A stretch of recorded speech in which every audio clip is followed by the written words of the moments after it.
Welcome to the Made by Google podcast, where we meet the people who work on the Google products you love. Here's your host, Rashid Finj. Welcome back to the Made by Google podcast. It's the final episode of this season, and just like the past one, the final one is the one where you get to ask your questions. It's the Pixel Superfans Ask Me Anything, and you had loads of questions, and I'm bringing you the answers from the people who work on our products every day. So we sent your questions to the experts, and they recorded their answers, and that's what I'm sharing with you today. And you know what? Let's just dive straight in with a question from Gregory Scott Wright. He asks, what are the top 10 things we should be doing to get the most out of our Pixel devices? Well, Gregory, I've got some great news. You're getting the answer from Pixel's product manager, Stephanie Scott. Pixel is so packed with many great features, it's hard to choose a top 10, let alone a top 3. Of course, camera comes to mind. With incredible camera quality, the first tip I'd give is to try all the lenses, especially on the Pro device with the triple rear camera. I love zooming in with a telephoto to get beautiful detail of architecture or buildings when I'm walking around a city. I also love zooming out for use of macro mode on the rear as well. I was using that this weekend on the beautiful texture on the top of an everything bagel in New York.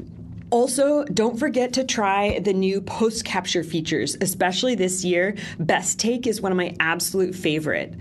It helps me get an amazing picture of friends and family where everyone looks their best by using that series of photos that you're already taking and letting you automatically select the pictures of people's faces where they're actually looking at the camera or smiling. I can't wait to use this on my holiday card as well.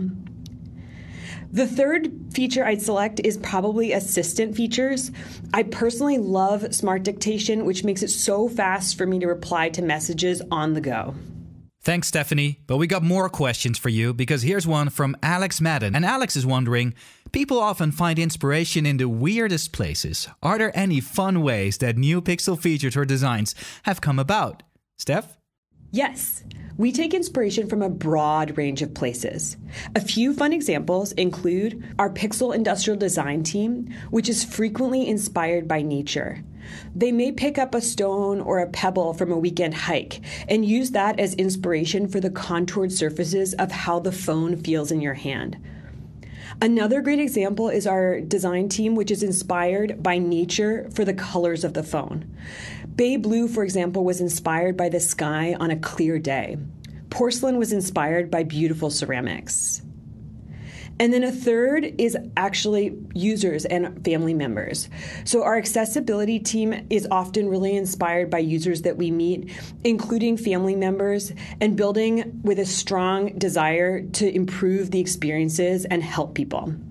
And thanks again, Stephanie, for taking the time to answer these questions. But we have many more questions to go through, like this one about the new displays on Pixel 8 Pro and Pixel 8. Zach DeWalt wants to know more about the new displays. Well, Zach, you're getting the answer from our Pixel Display product manager. Hey Zach, Xianchen the Pixel Display PM here, and I'm glad you asked about this. With the Pixel 8 series, our goal is to push the boundary of what a great display means.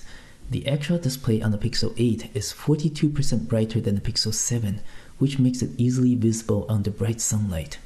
We also put this higher brightness into good use.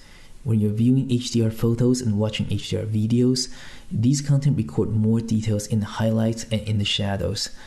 The higher brightness brings those extra details to life and makes them look so much more like seeing it in the real world. The Super Extra display on the Pixel 8 Pro is even better. At 2400 nits, it is our brightest display yet. The Super Extra display also dynamically varies the refresh rate from 1 Hz to 120 Hz, giving you that buttery smooth animation while conserving power when the screen doesn't need to update frequently. So there you have it. I hope you like the new displays on the Pixel 8 and 8 Pro, and thank you for being a Pixel Superfan.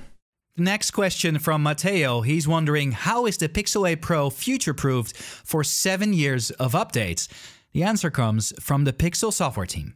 Hey Matteo, from the very beginning, we set out to create amazing phones that people would want to hang on to.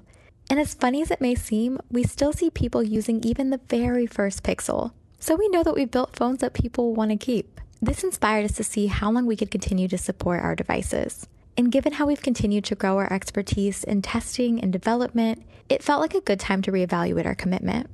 We landed on 7 years of support. It's an industry-leading number that's over double our years of OS support previously, and it's increasing our years of security updates significantly.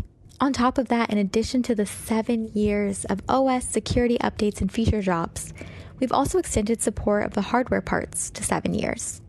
We made this decision thoughtfully to ensure that we're confident in our ability to deliver on this exciting promise. Thanks, Aisha. And we have one more for you from Unger.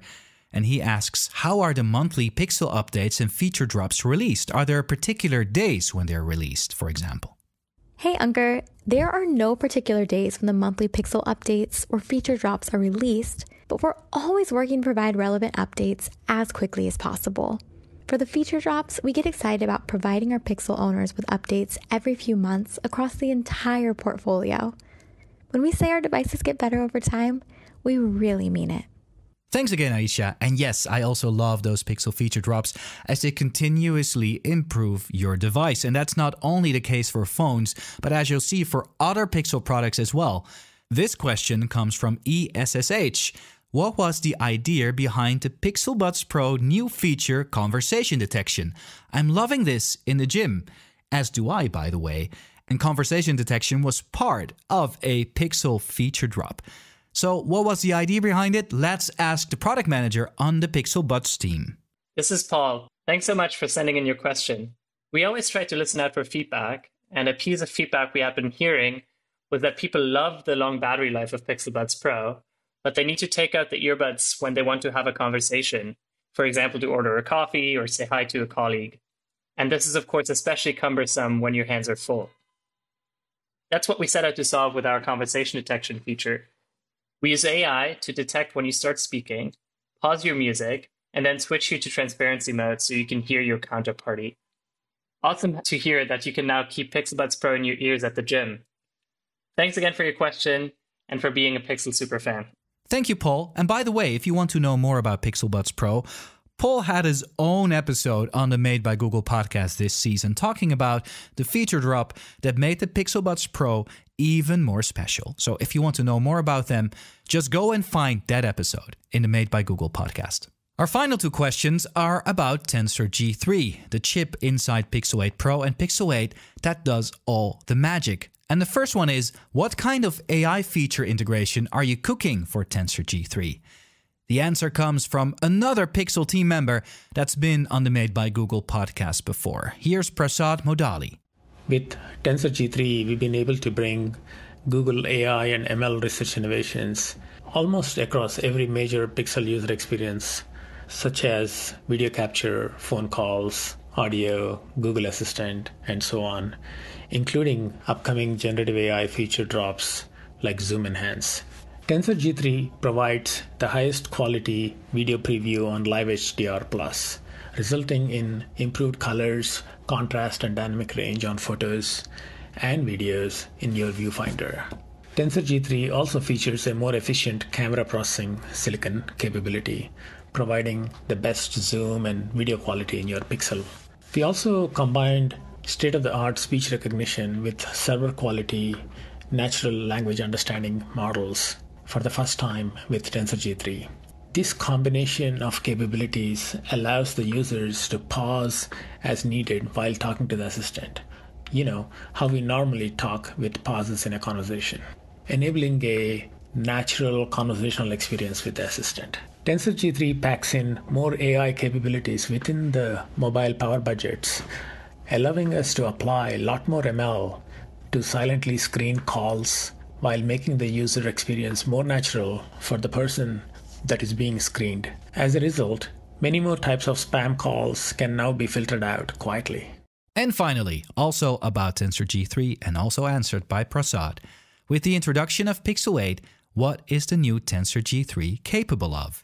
Tensor G3's cutting-edge hardware ML, computational photography, and advanced image processing features enable your phone to render more dynamic images, capture more details during zoom, and produce sharper and higher quality videos.